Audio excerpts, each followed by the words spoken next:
Okay, thank you for those who responded.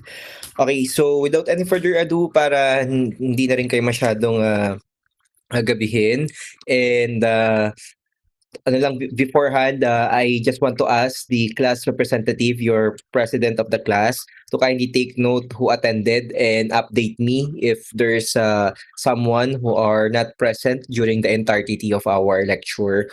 Okay, so I'll be sharing my screen. Kindly inform me na lang if there's no perceptible audio on your side so that I can check my setting. So let us start na. Medyo mahaba rin kasi yung yung discussion.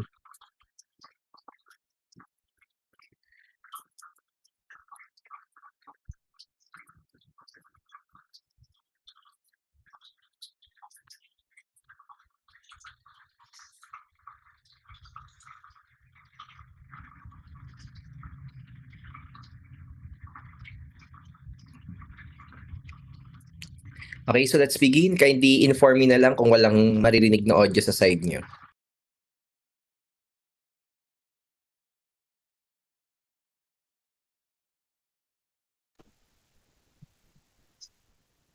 Okay, so good day, class.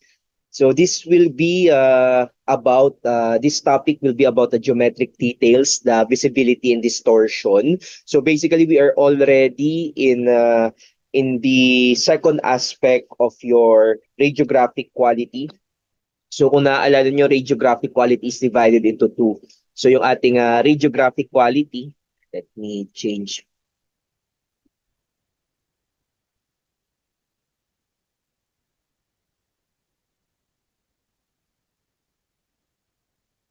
Okay, so if you can still recall, ang radiographic quality natin ay dalawa. Yan, dalawang division siya. So the first, we already done with the photographic aspect. Tapos na tayo sa photographic. And now we are entering the geometric aspect of the radiographic detail. Okay, so under the photographic, yung main na pinag-usapan natin dito is no other than Okay, so under the photographic, yung main na pinag-usapan natin dito is no other than your density, yung degree of blackness, and yung ating other than your differences of this your density, yung degree of blackness, and yung ating differences density, yung degree of blackness, and yung ating differences of this blackness or tinatawag na contrast. So basically, the photographic aspect gives us the how the image will be visible or yung kanyang visibility. Geometric aspect, on the other hand, is more concerned about the sharpness of the image. Yan, yung gaano kalinaw yung ating image na nade-demonstrate or na-render sa ating radiograph.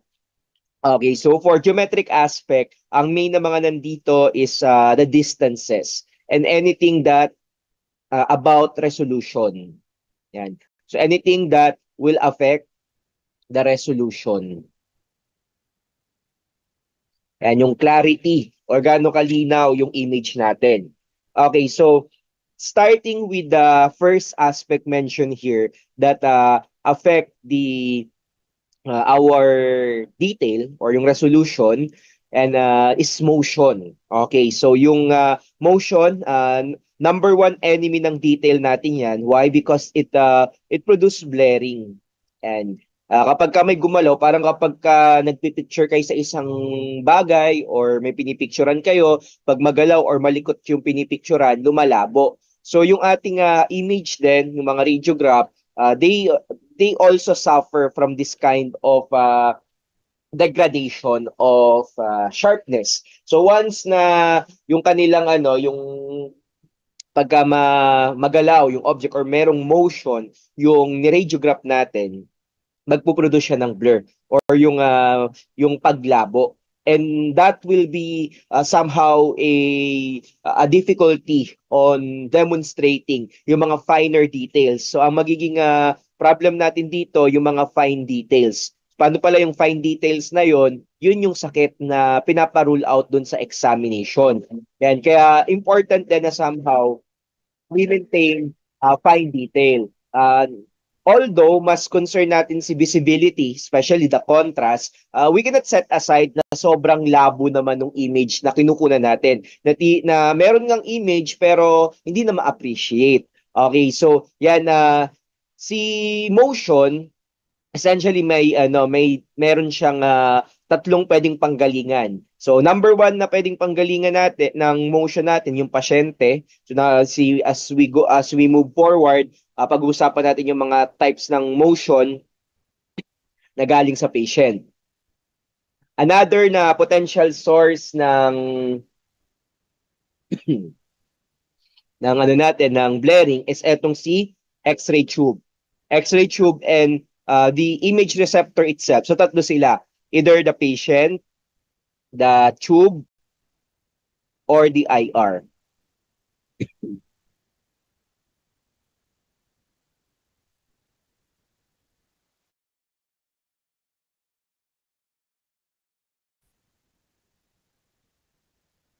Okay, so any of these three, yan, yung pasyente, yung tubo or yung image receptor, pag gumalaw yan, magkakaroon tayo ng paglabo or ng blaring ng image natin. And that would result into poor image quality.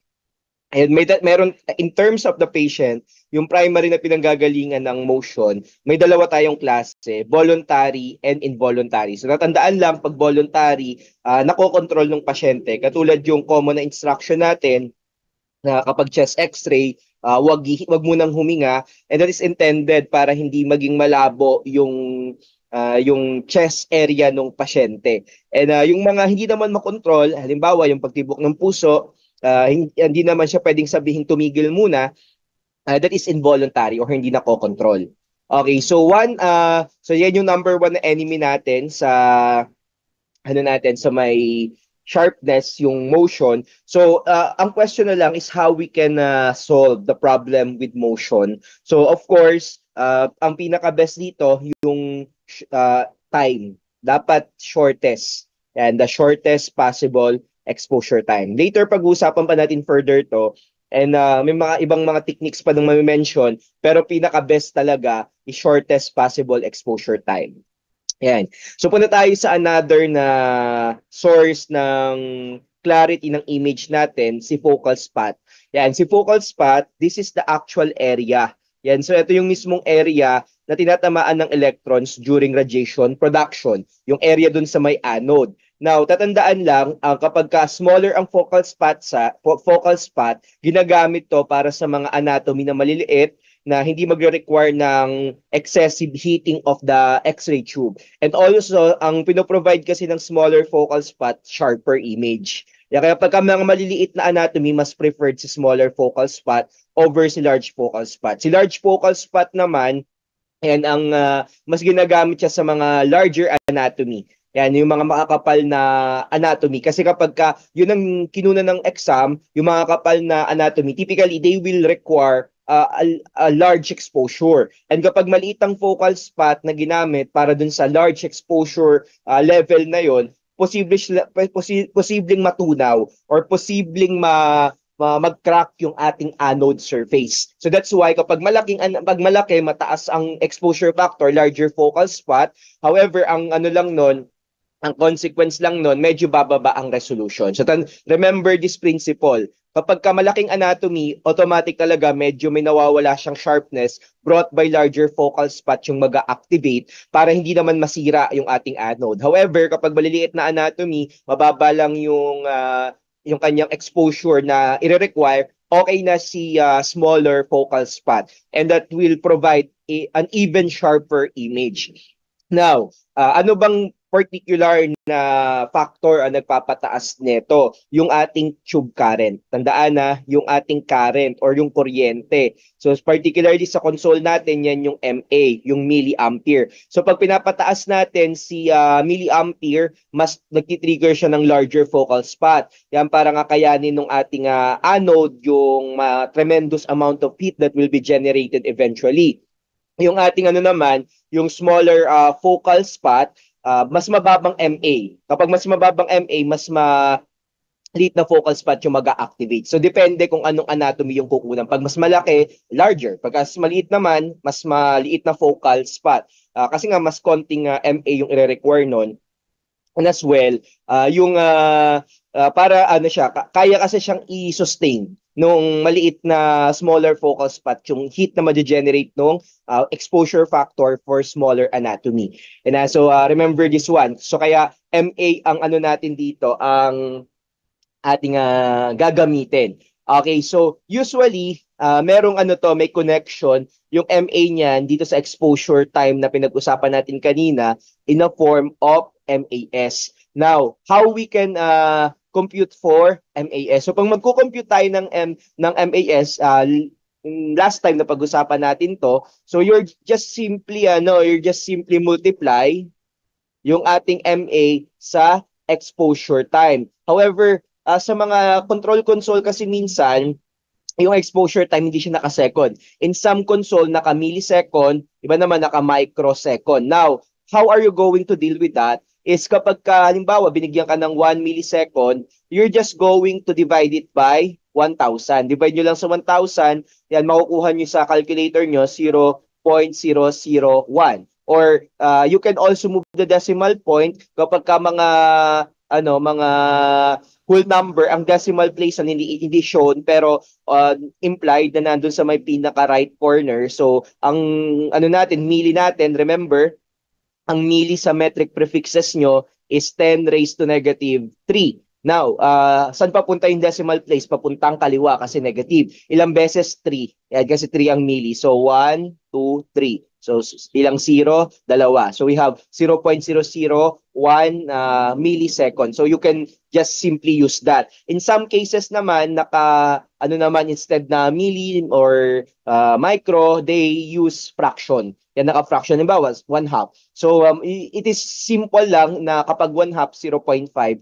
Yan, so you're just going to convert it into decimal place. Yan, para hindi kayo mahirapan pag nagko-compute, or if you can deal with it directly solving using the fraction. Pero minsan kasi mas madali siyang intindihin, saka mas i-operate kapag naka second and in decimal place. Lalo na pag kukumputin nyo yung MAS. Now, the connection for this one, pag tinaas nyo tong MA, when you increase the MA, definitely ang mas mag-activate larger focal spot. But the effect of that is ang ating exposure time bababa.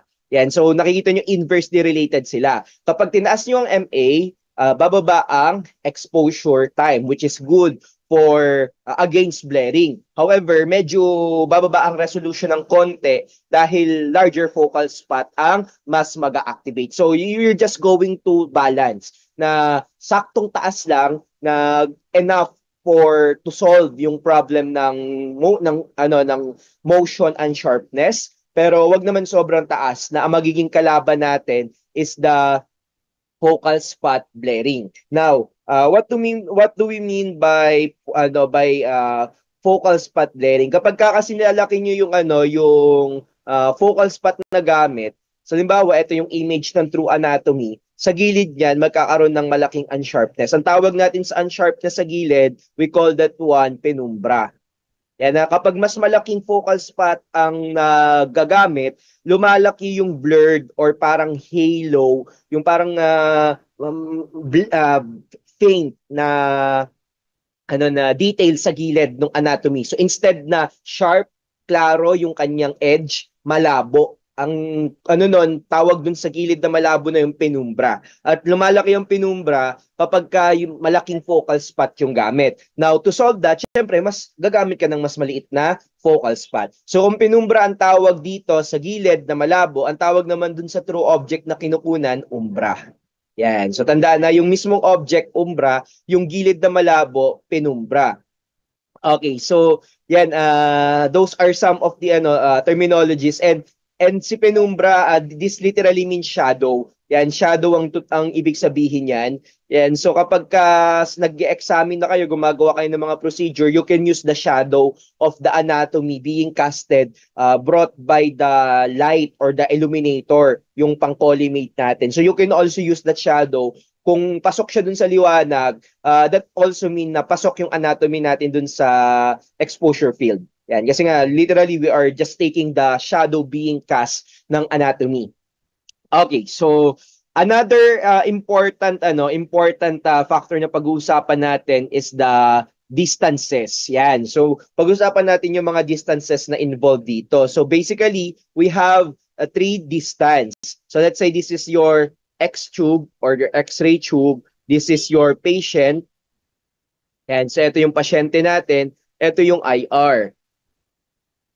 Okay, ang tawag natin doon sa pagitan ng tubo sa kanong pasyente, that is called yung ating source to object distance or yung SOD na tinatawag. Yan na SOD or source to object distance. Or tinatawag din siya na focal spot to object distance or FOD. Yan, so or OFD, katulad dito sa na-mention dito sa sa handout nyo. OFD, object to film this that is iba pala yung object to film distance. Okay, so FOD to tama, FOD. So that is focal spot to object distance.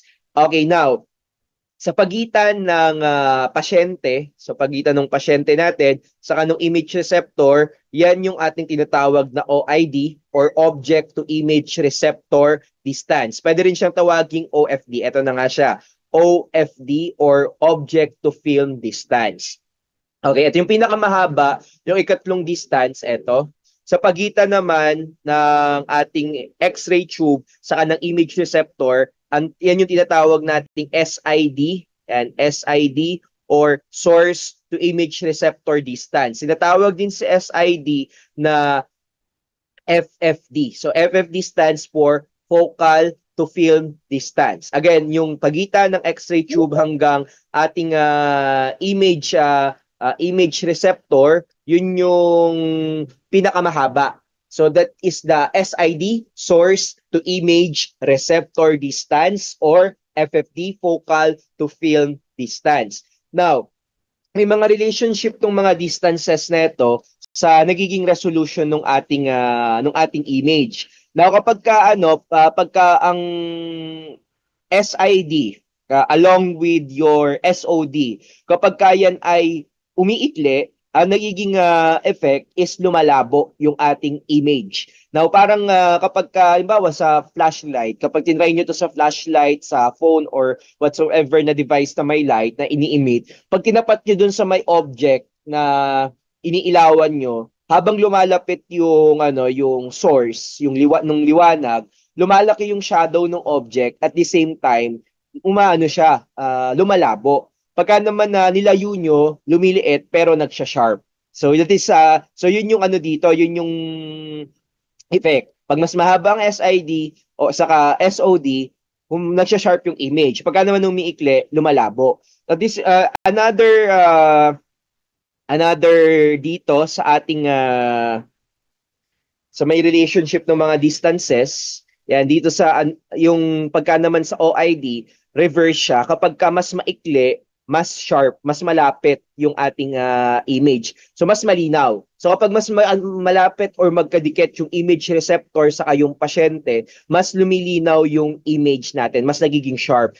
opposite dun sa effect ng ating SID. So sa SID, pag mas humaba, mas nagsha-sharpen. Pagka naman sa OID, mas umikli, mas nagsha-sharp. Kaya nakita nyo dito sa relationship na to, kapag ka merong malaking OID na nagpapalabo ng image, hahabaan nyo yung SID to compensate dun sa loss detail na nagawa ng mahabang OID. Reverse naman, kapag hindi mo magalaw yung SID, talagang fixed na siya, you can bring as much as possible yung closer to the image receptor yung kinukunang anatomy para ma-lessen yung tinatawag nating magnification.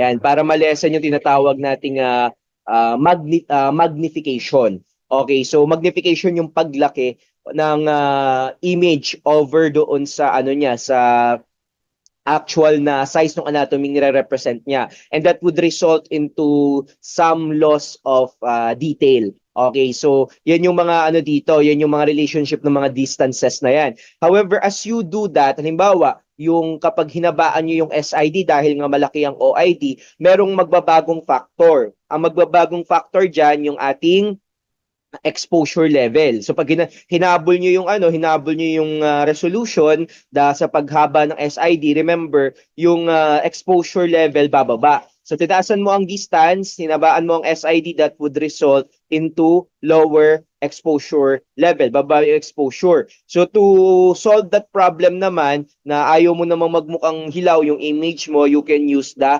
square law. Yun ang pag-usapan nating square law. So yung formula ng square law, ang hilaw yung image mo, you can use the square law. Yun ang pag-usapan nating square law. So yung formula ng square law, kung naaalala nyo pa, that is pa nating square law. So yung formula ng square law, kung naaalala nyo pa, ating square law. So yung formula ng square law, kung naaalala nyo pa, that is yung ating MAS1 over law. So yung formula ng square law, kung naaalala nyo pa, that is yung ating MAS1 over MAS2 equals to your distance 1 squared over distance 2 squared. So you're just going to derive, karaniwan naman ng pinapahanap itong MAS2. Let's say for instance, pagka kinross multiply nyo yan, ang magiging formula, so ito MAS2 times distance 1 squared equals to MAS1 distance 2 and distance 2 squared. So divide both side dun sa unknown, which is ito sa MAS2.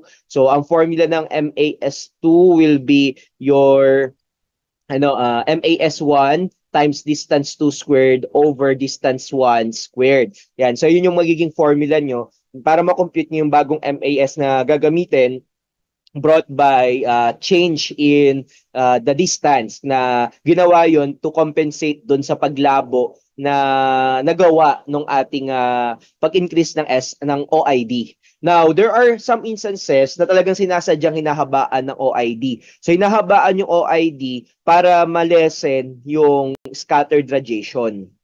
Yan. So, ang principle dito, pag mas malayo kasi yung object, so yung image forming radiation, yung nag-transmit, karaniwan diretso ang travel niyan. Tatama talaga siya sa IR natin kahit meron tayong significant OID. Now, yung mapuproduce na scattered radiation, they will travel obliquely or in scattered direction. So dahil nga dahil magta-travel ng oblique or magta-travel in other direction. So kapag may OID na mahaba, mas nilelesen natin yung possibility na ma-reach nung scattered radiation yung ating film or yung ating image receptor. So kaya ang magiging result nito, malilesen yung fog na makikreate ng scattered radiation, and we know for the fact that fog lowers the contrast. Yan, kaya kapag ginawa mo tong technique na to, ang tawag sa technique na yan, yung naglalagay tayo ng OID in order to somehow lessen the scattered radiation na makaka-reach ng IR, we call that technique an air gap technique. So air gap technique ang tawag dyan. And so air gap technique. So para hindi makarating dun sa IR natin masyado yung mga scattered radiation that would produce fogging and later on lower the contrast or could destroy the contrast of the image. Now, dahil may OID, ang ano niyan, ang magiging problem dahil nga nilesen mo yung scattered radiation na yung density galing sa scattered radiation or yung supplemental density natin, you need to somehow increase the MAS, and that would also be appropriate, especially dahil nga meron kang OID na dinagdag. Ano nga pang compensate natin pagka may OID ka na malaki? So pag malaki ang OID mo, increase the SID. But the problem with that, bababa ang exposure level. So para ma-solve naman yung problem na yon, mag-i-increase ka ng MAS, which increase the blackness para hindi magmukhang underexposed yung image natin. And so ito yung mga interrelating factor dito na dapat kino-consider, especially pag pinerform nyo yung isa, nag-adjust kayo ng isa, maggagalawan sila. And you need to also compensate dun sa pagbabagong mangyayari para hindi ma-destroy yung okay na quality ng image na gusto nating magstay. So meron lang tayong binabago, pero dapat sa gagawin mong adjustment hindi maapektuhan yung mga okay na. Okay, so by doing some of the concept that we somehow talk kanina. Yeah. Okay. Okay, next one.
Okay, so continuing nag-trigger yung si Siri, wait lang.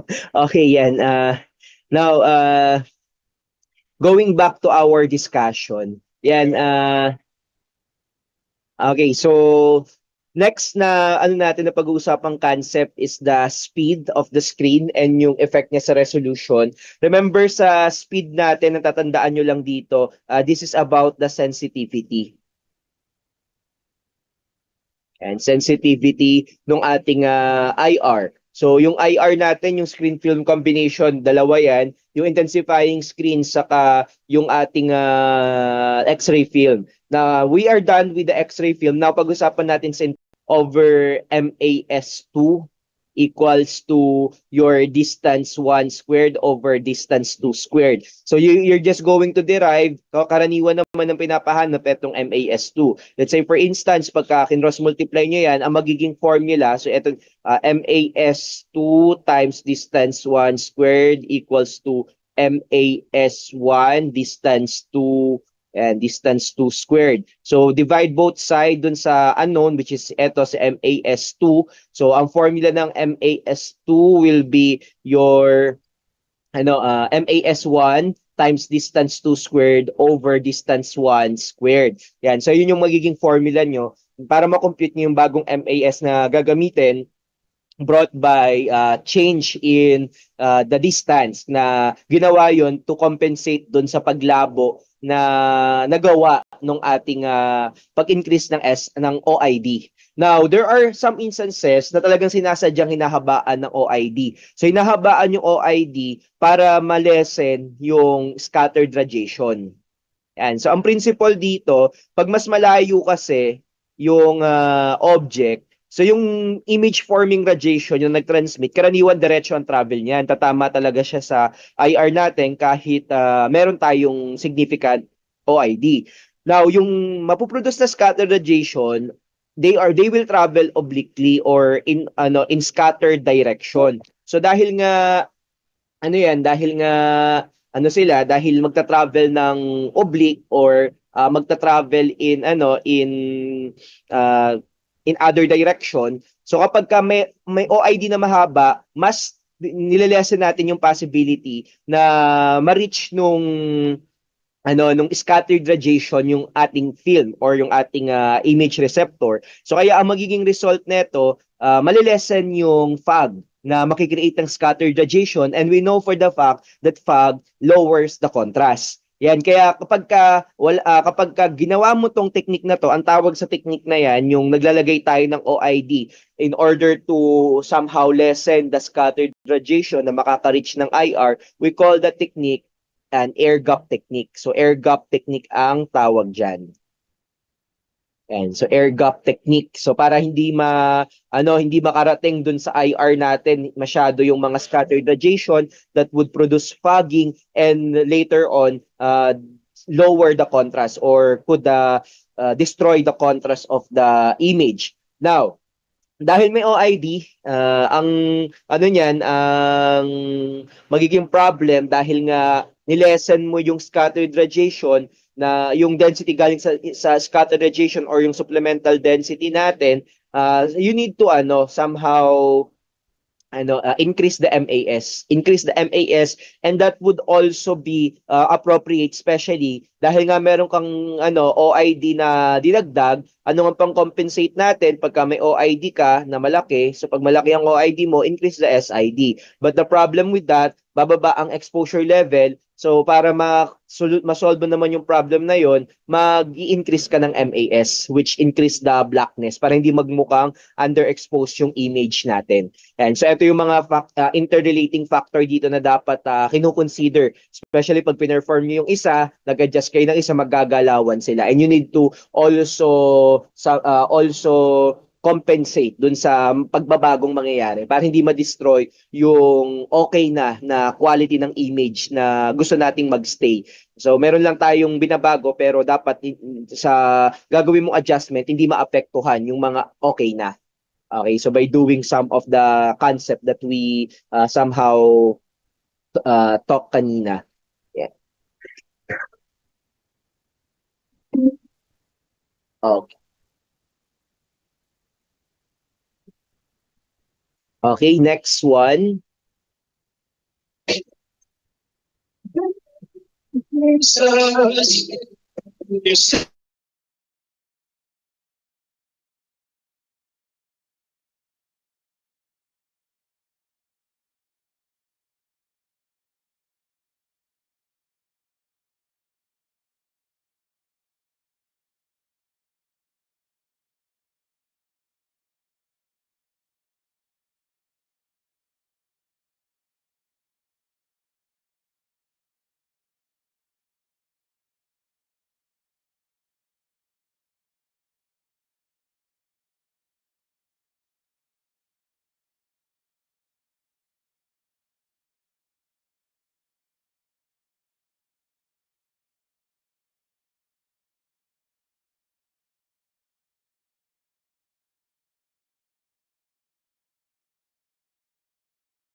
Okay, so continuing nag-trigger yung si Siri, wait lang. Okay, yan. Now going back to our discussion. Yan okay, so next na natin na pag-uusapang concept is the speed of the screen and yung effect niya sa resolution. Remember sa speed natin, natatandaan nyo lang dito, this is about the sensitivity. And sensitivity ng ating IR. So yung IR natin, yung screen film combination, dalawa yan. yung intensifying screen saka yung ating X-ray film. Na we are done with the X-ray film. Now pag-usapan natin sa intensifying screen. So ang purpose ng intensifying screen is to convert low energy X-ray na darating sa film. Kasi nga sa loob ng tubo, less than 1% yung mapuproduce, majority heat. Tapos paglabas ng less than 1% na yun, pag interact sa patient anatomy, less than 1% yung matitirang magta-transmit na radiation. So pagdating sa IR, sobrang mahinang-mahina na yung pag-itim na magagawa niya sobrang mababa. Kaya ang common na setup nun before, nung wala pang, di pa naiimbento ang IS or intensifying screen, naghihintay sila ng maraming exposure and that would result into longer exposure time. So dahil mahabang exposure time, we know for the fact that would result into higher exposure level to the patient. Tataas yung dose na matatanggap ng pasyente. So kaya nga kaya na-solve yung para ma-solve yung problem na yon na nagagawa nung matagal na exposure time sa direct exposure. Ang tawag natin sa examination na hindi gumagamit ng intensifying screen, we call that one direct exposure. Yan, direct exposure, tandaan natin yung walang ginagamit na IR. I should I say, walang ginagamit na intensifying screen. Direktang X-ray yung gumagawa ng image. Majority of the today's examination, may gamit na intensifying screen. But before, nung naimbento ang X-ray machine, wala silang ginagamit. Kaya matagal ang exposure time and that result often into excessive radiation exposure just to get one image. And kaya common dati nun, yung mga pasyente or yung mga nagpapa-expose sa X-ray, nakaka-experience ng dangerous effect ng radiation. So to solve that problem, na-imbento si IS. And ang ginagawa ng IS is to convert energy of X-ray into visible. So to solve that problem, na-imbento energy of X-ray into visible light. Na kahit konting X-ray lang yung dumating, imumultiply niya yon into several folds of light photons. Sa sensitive din yung ating image recording material which is yung X-ray film. So kaya kahit maikling panahon lang na mag-X-ray, magagawa niya kagad ng maayos at maganda yung image natin. So just wait.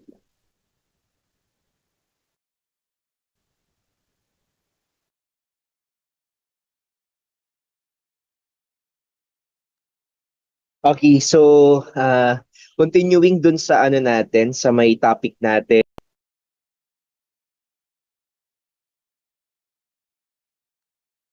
Okay, so continuing dun sa Okay, so continuing dun sa sa may topic natin.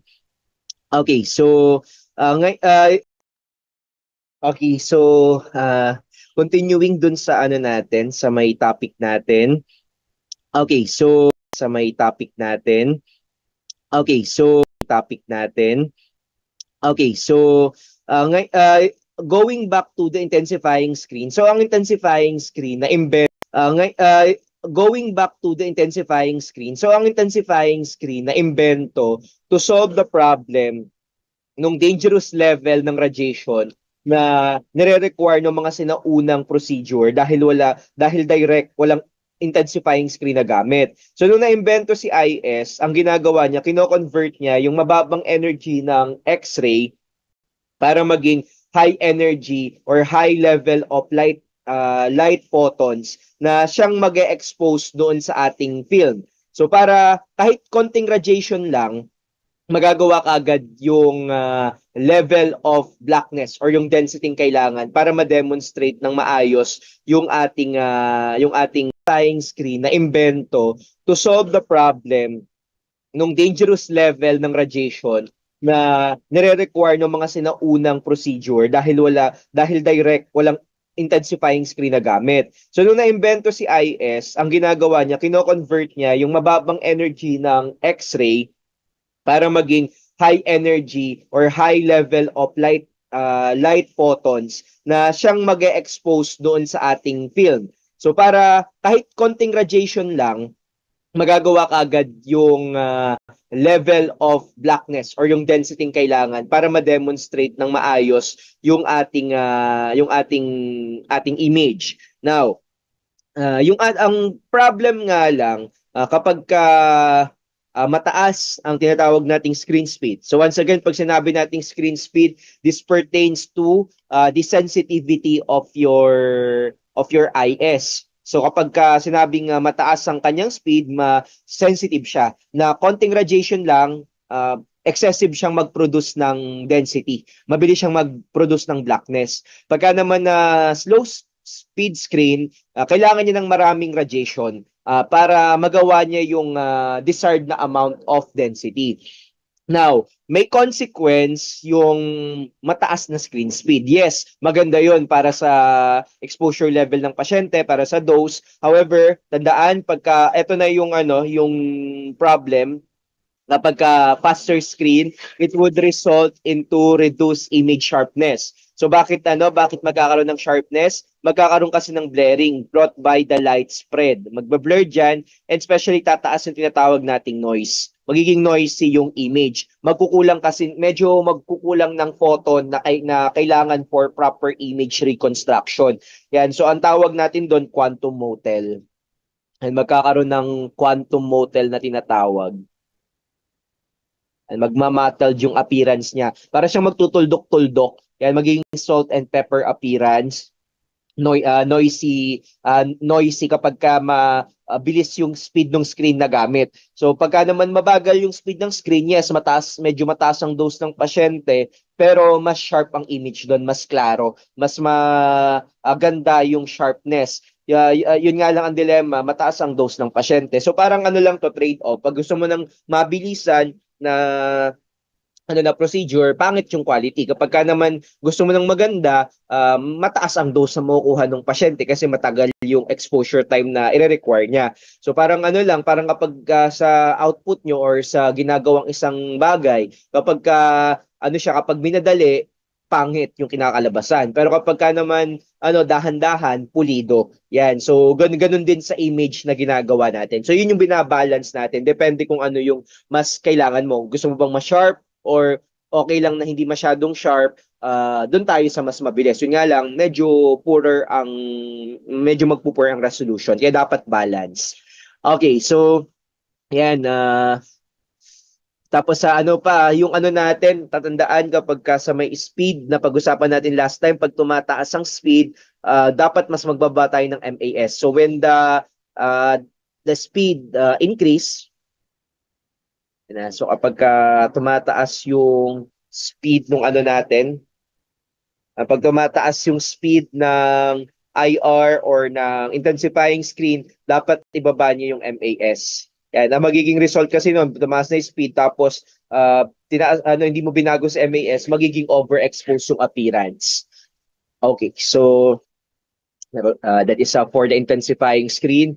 Now let's talk about the film screen contact. So sa film screen contact naman, natatandaan nyo lang dito kapag mas in contact or mas dikit na dikit yung X-ray film saka yung ating intensifying screen, sa loob kasi ng cassette, kapag merong mechanism siya, especially yung foam sa likod, si intensifying screen sa likod niya, kapag sinarado, maiipit yung IS saka yung X-ray film na dikit na dikit. Yung pagkakadikit ng sobra na yun is required to place a close contact that would somehow promote a sharper image. Ngayon, kapag nasira yung relationship na yon ng screen film contact, that would result into blaring. Magkakaroon ng paglabo. So that ang mga paglabo na yun pwedeng brought by warpness of cassette. Let's say yung cassette na yupe or nabubutas na pala siya or nagwi-wear and tear na dahil sa matagal na paggamit. So nasisira yung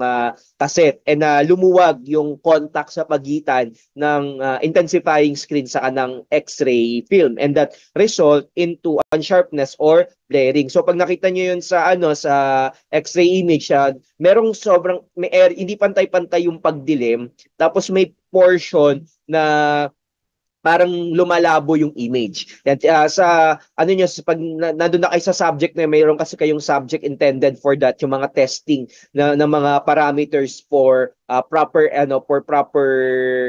performance ng mga accessories and machine katulad nito, yung ating cassette. So yung screen film contact, yan may test tayo diyan na ginagawa para ma-check kung okay pa ba yung screen film contact. Kasi kapag sira or pangit ng screen film contact, it would result into unsharpness, loss of unsharpness brought by the gap between the film and the image. Yan. So that is yun yung nadadala ng poor screen film contact, blaring, papangit din yung quality.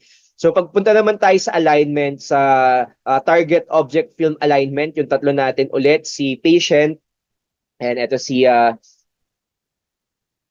okay, so ang usual na setup natin, si tube, si patient, and si patient saka si IR, may kanya-kanyang plane yan. Ito yung plane ng tube, ito yung plane ng patient, ito yung plane ng image receptor natin. Ngayon, yung plane ng tube, ng patient, saka ng image receptor, as much as possible, they must be parallel with each other. So yung pagiging parallel na yon tumutulong para yung actual na shape, saka size, ma-render sa IR as much as possible close doon sa true condition ng anatomy inside the patient body.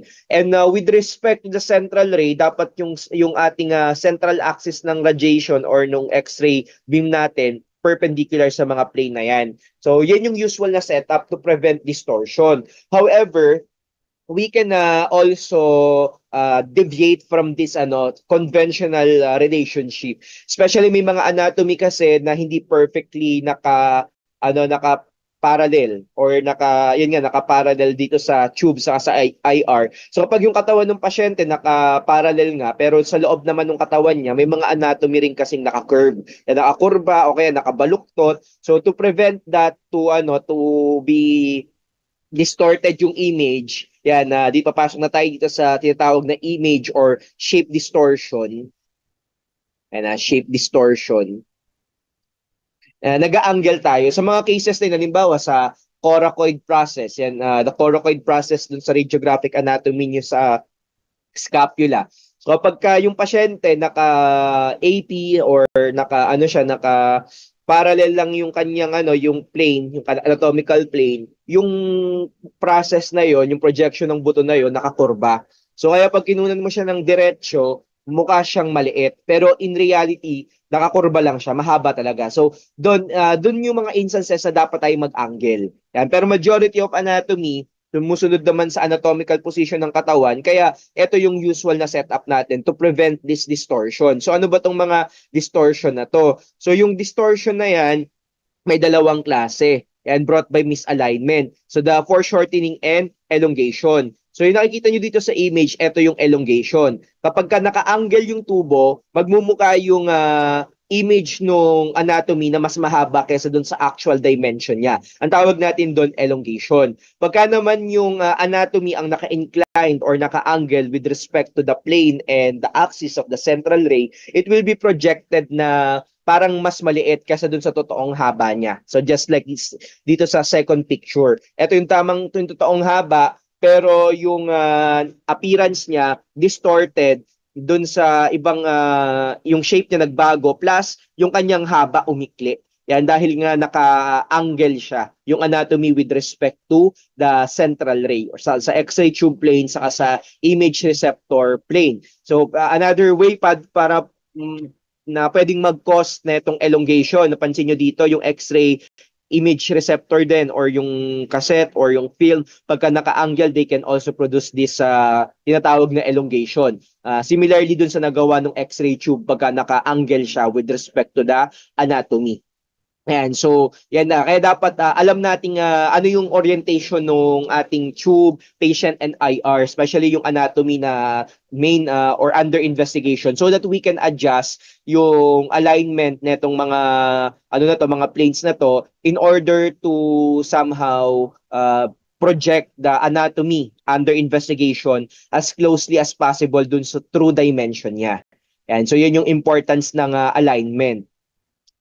Okay, so yan na ito yung actual appearance niya. Katulad dito yung scapula. Speaking of scapula, yung yan yung coracoid process ito. Yan. So coracoid process maliit yan. So na mga perpendicular lang na ano to na projection pero kapag ka nag ano siya nag-angulate makikita yung buong ano niya. So meron kayong subject kasi para doon but just giving this one as an example. So ito yung elongation, humaba siya kaysa doon sa true size niya. Ito yung true size ng normal anatomy appearance. Foreshortened naman ito, mas umikli. Okay, so that is for the shape distortion, foreshortening and elongation. Tatandaan lang, kapag foreshortening, humaba kaysa dun, umikli kaysa dun sa true size ng anatomy. Kapag ka-elongation naman, mas humaba. So they all resulted into distorted shape na pwedeng mag-result into misdiagnosis pagka hindi siya na-correct. Okay, and lastly, yung effect ng motion na pag-usapan naman na natin to kanina, unsharpness or blaring. So balikan lang natin ulit yung mga types. So voluntary kapag nakokontrol, involuntary pag hindi. So example dito ng voluntary, yung consciously nakokontrol ng pasyente, yan na pag sinabi natin wag gumalaw or tigil muna sa paghinga, ano siya, mapipigil niya. So basta pwedeng utusan ng pasyente yung kanyang body part na wag mo nang gumalaw or wag mo nang mag-produce ng motion, that is called voluntary motion. Samantalang yung mga involuntary naman, all those na hindi kayang utusan, and they are often two types yan. So kapag ka associated dun sa function ng anatomy, halimbawa yung puso, ang kanyang main function is tumibok para gumalaw yung dugo sa katawan, we call that one physiological. Physiological. Pagka naman yung yung dahil sa sakit niya, pathological. Halimbawa, may epilepsy. Yan, hindi talaga makontrol yung pangingisay. Yan, so that involuntary. Yan, involuntary na siya. Okay, so sa mga ganitong mga cases, meron tayong dahil nga number one enemy ng unsharpness or nung paglabo ng image natin yung motion, yung blaring na napoproduce ng motion, we have several techniques in order to combat that. So but again, the first and foremost na pang-combat sa blaring ng motion, shortest possible exposure time. Again, ang pinaka-best, pinaka-maikling exposure time. Kasi kapag mas pinagtatagal mo, mas nagiging uncomfortable yung pasyente dun sa table or yung tendency na makunan yung paggalaw doon sa natin sa image natin tumataas. Kaya ang pinaka-best na solution palagi tatandaan, shortest possible exposure time na hindi naman ma-jeopardize yung exposure level. Yan na yung underexposed or ma-overexposed. Ayan, another technique na pwedeng gamitin, immobilization. So, next semester, meron kayong subject na magiging topic to, yung mga immobilizer or mga restraining devices na na ginagamit lang to as last resort pag yung pasyente hindi madaan sa pakiusapan o hindi makausap ng maayos na wag mo nang gumalaw. So, pwede siyang gamitan ng restrainer, yan mga straps or mga devices na pipigil para hindi siya gumalaw ng gumalaw. So however, hindi basta-basta lang na madaling gamitin yon. There must be a permission. So pag-uusapan niyo yung next sem dun sa subject na yon. And nga kasi siya, pagka ginamit mo, pwede kang makasuhan like false imprisonment. Yan, dahil pinipigilan mo yung pasyente against ng will niya. So I'm not going to divulge the excessive detail with regards to that kasi meron naman kayong subject para doon. But dito sa subject natin, ang sinasabi lang niya, ito yung mga device or mga gamit na pwedeng ilagay or ikabit sa pasyente para malesen yung possibility na gumalaw siya ng gumalaw, thus resulting into blaring brought by motion. Ang pinaka-best, kung sakali man, so ang pinaka best solution palagi short exposure time. However, kung yung pasyente is nakakaintindi, let's say siya legal, wala naman siyang problem sa pag-iisip or nakokontrol naman yung katawan niya, you can maximize patient cooperation. Magbibigay ka ng clear instruction. Kaya kailangan marunong kayo makipag-usap sa pasyente. Hindi pa pwedeng makikipagtitigan lang kayo. So you need to establish the trust of the patient para kapag gagawin nyo na yung examination, yung pasyente susunod sa inyo na wag mo nang gumalaw, in-explain nyo ng maayos bakit kailangan na gawin yung instruction na yon for the success of the procedure at para to lessen yung discomfort na associated dun sa examination dahil nga prolong. Kasi pag mas lalong pinagtatagal mo, mas tumataas yung tendency na gumalaw si patient. Kaya kung madadaan mo siya sa masinsinang pakikipag-usap, good communication, you can deliver a clear, good instruction para sundin ka ng pasyente and malesen yung tendency netong problem brought by motion. Pero kapag hindi talaga umubra any of these, shortest possible exposure time. That is the best among all. Yan. So sabi natin, kalaban ang motion. However, hindi naman talaga totally. Yan, merong mga except pwedeng gamitin si motion to demonstrate certain anatomy. Yan, so example nito kasi ang motion nga nagge-generate ng unsharpness or paglabo, meron tayong mga procedure na by next year, pag-usapan yung next year level nyo, yung may mga procedure tayo na pwedeng gamitan ng blaring effect. Halimbawa sa leeg, dahil nga merong bungo, yung lahat ng buto ng leeg, hindi na siya nakukunan ng karaniwan ng buo. However, halimbawa, pwedeng gamitin yung effect ng motion to blurred out or para palabuin yung nakapatong na anatomy. Halimbawa, yung mandible, etong panga. So yung mandible, habang ine-x-ray yung leeg, pinagalaw mo siya, pinag-move, yung mandible, mag-blurred out or lalabo. And makikita mo na doon yung buong cervical region or yung lahat ng buto na bumubuo sa may leeg. And so dahil na blurred out yung image ng mandible brought by the motion. Yan, may tawag doon or pag-uusapan niyo yung next year level.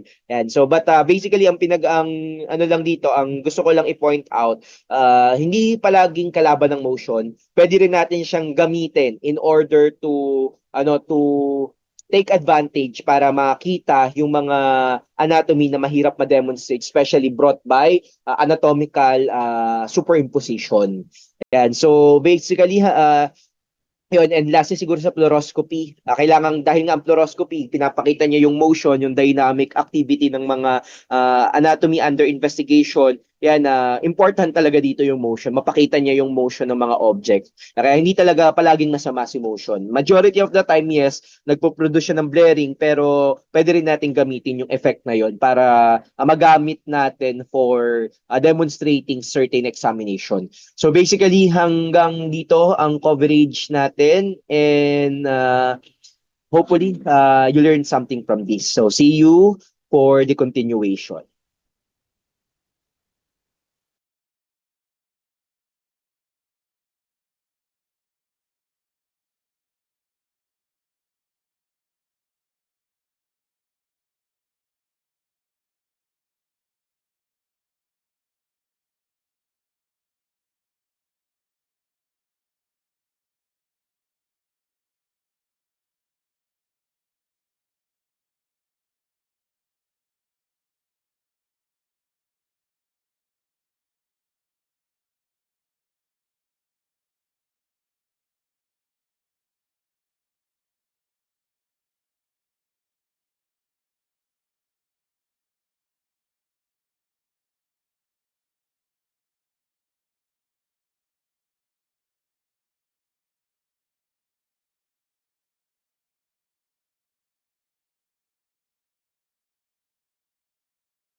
Okay, class, do you have any question regarding our topic? Do you have any particular clarification or do you want to ask anything with regards to our topic?